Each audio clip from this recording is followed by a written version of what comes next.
So the Buddha says something here. There are no cows, no young bulls, no cows in calf or breeding cows, no great bull, the leader of the herd. So if you want rain god, go ahead and rain. It's even better, right? You don't have to worry whether or not the cows will have a meadow full of grass, or where to find the water for them, need to have a cowboy to tend to them, and need to tend to them when they're sick, or if too much rain, maybe they got a cold or something. Nothing to worry about. You have nothing. There was a story about a yogi, huh? Originally, he had nothing. Like Buddha's disciples. He went out begging. Then he needed milk. For some reason, he liked milk. So he went out begging for milk every day, also for food.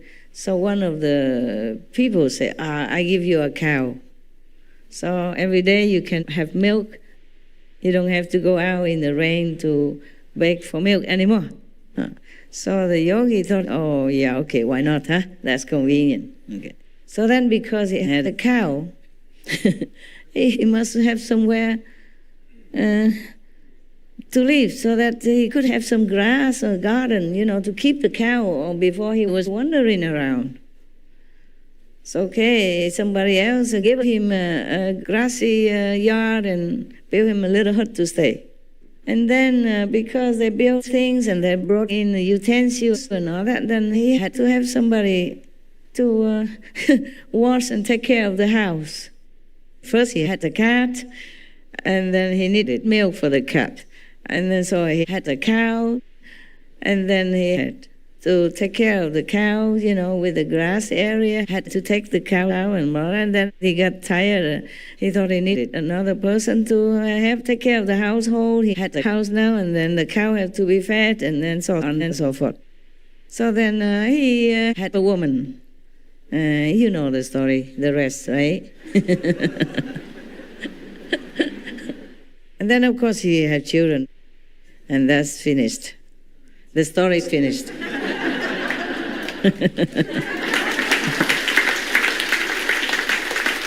No, I was wrong. I mean, he is completely finished.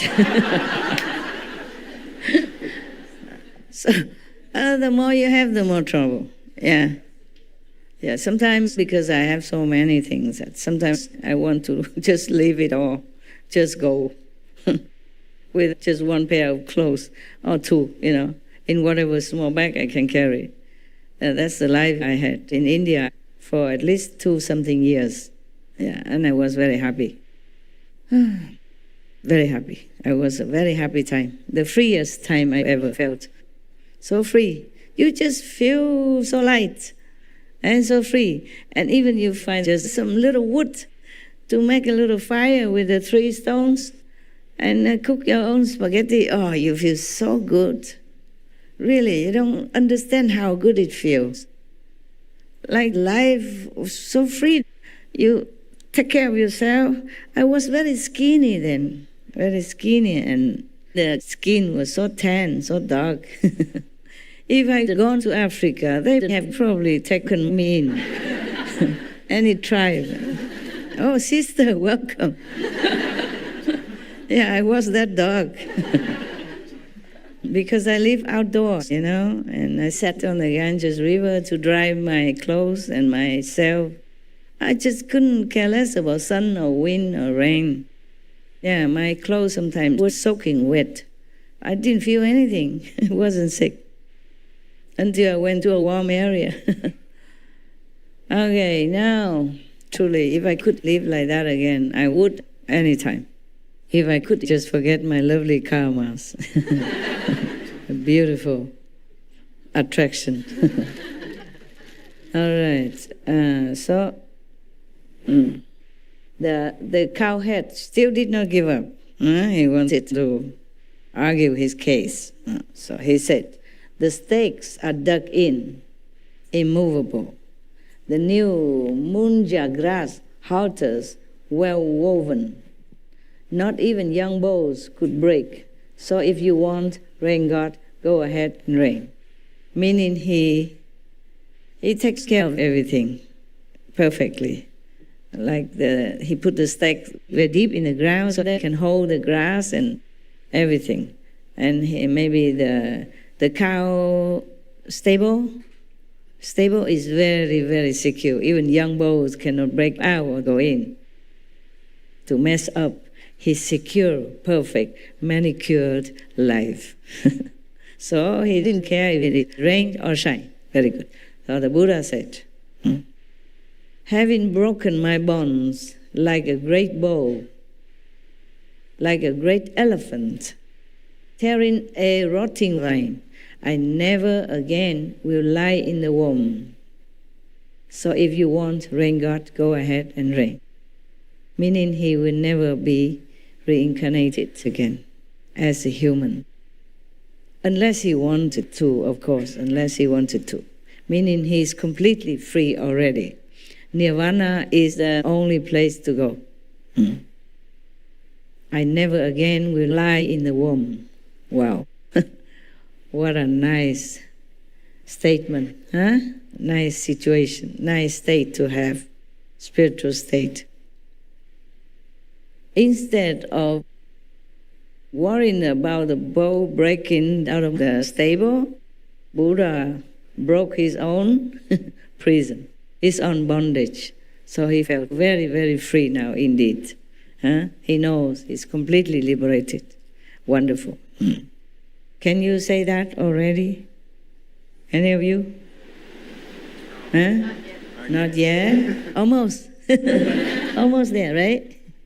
A little bit. Yeah, you will be. Okay, you can. You will. I'm sure of that, because you're very sincere.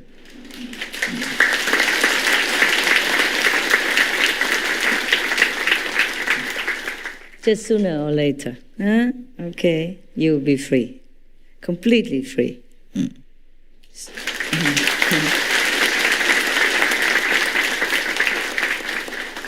If you don't commit any great sin, like slandering the Buddha, hurting the Buddha or the Sangha, or if you don't lie about your spiritual level, to cheat others, to profit yourself, or to gain the worship of your followers, for example, if you don't kill anyone or any beings, then no matter how lazy you are, I can always help you to bring you up to my house, my new house.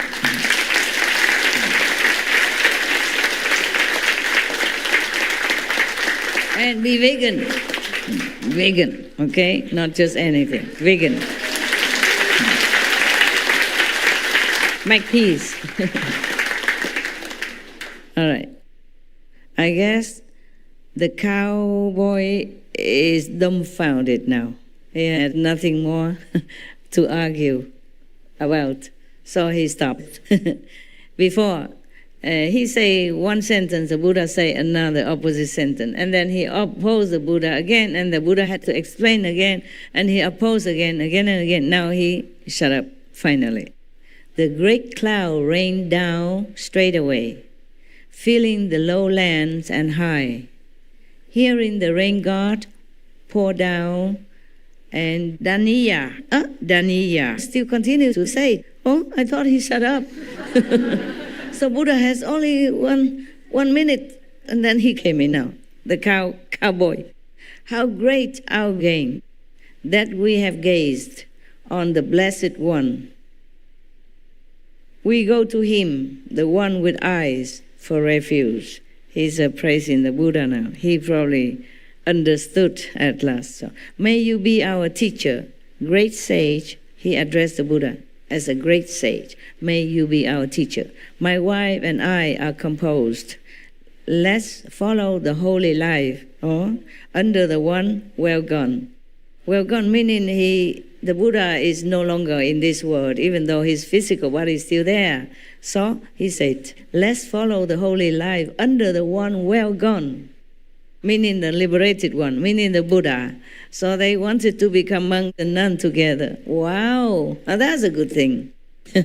Yeah? Gone to the far shore means liberated, yes. Of aging and death, let's put an end to suffering and stress.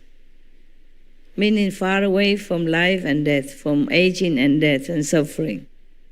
Put an end to suffering as well and all the stress. They wanted to become renunciates, Buddha's monk disciples. And now what? Guess who's coming? The rain. The rain did come already. The great cloud rained down straight away, filling the lowlands and high, remember? Hearing the rain God pour down, the cowhead has said so, yeah? How great our gain, that we have gazed on the Blessed One. The rain here could mean that the true teaching of the Buddha was showering on them, so awaken them, wash them out, wash away all their accumulated dust of ignorance, okay? Yes. And then suddenly the Cattleman awakened, yeah? So he praised the Buddha. Immediately he wanted to leave home, yeah? And lead the holy life of monkhood, yeah? And go to the far away shore, away from life, death, suffering, and stress, yeah? And then guess who's coming? Shakya, no, was Mara. Maya came in now. Oh, how? How can he be awakened so quickly? They just tended the cows yesterday and today they want to be monks. So not possible. Let's see what he said. Those with children delight because of their children. Those with cattle delight because of their cows. A person's delight comes from acquisitions. For a person with no acquisitions doesn't delight. You understand that? Oh, he say the opposite. He say, if you have children, you'll be very happy because you have children. If you have cows, you'll be happy because you have a lot of cows. So people in this world are happy if they have some acquisitions, meaning possessions, right? They got something, so they'll be happy with that. Because if you don't have any possessions, you won't feel delighted. He wanted to ruin. You can see that, huh? He wanted to pour them back to their old habitual life. Go back to your children, your wife, your cows, your house, and stuff like that. He was still trying to tempt this couple who had already awakened and wanted to follow the Buddha and forsake every possession in the world already. And he came in. You cannot do that. Then you won't be happy. You must be happy if you have children. You'll be happy if you have cows, if you have possessions. Because the beings will not be happy without any possessions. Blah, blah, blah. So the Buddha said now, countering him, those with children grieve precisely because of their children. Oh, they make trouble sometimes. Those with cattle grieve precisely because of their cows. A lot of work. Take care when they're sick and a lot of tending. A person's grief comes from acquisitions. For a person with no acquisitions doesn't grieve. Yeah, nothing to lose. Right? Okay. End of the story for today.